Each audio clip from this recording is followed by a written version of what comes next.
खुशखबर आनंदाची बातमी. हो, आनंदाची बातमी आहे. काय आहे आनंदाची बातमी? लाडक्या बहिणींसाठी. तर लाडक्या बहिणींच्या खात्यामध्ये 1500 रुपये जमा झाले.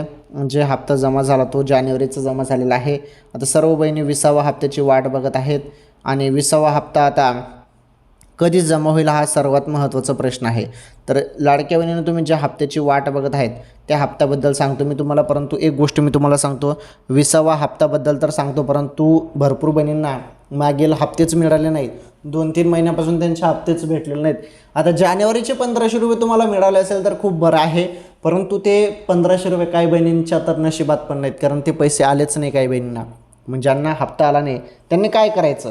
त्यांनी KYC दुरुस्ती करायची, कारण KYCमुळेच त्या बहिणींचे हप्ते थांबवण्यात आलेले आहेत. आणि KYC पूर्ण केल्यानंतर जेवढे पण तुमचे हप्ते थांबलेले असतील ते तुमच्या खात्यामध्ये जमा होतील बहिणींनो, एवढं लक्षात ठेवा. ओके.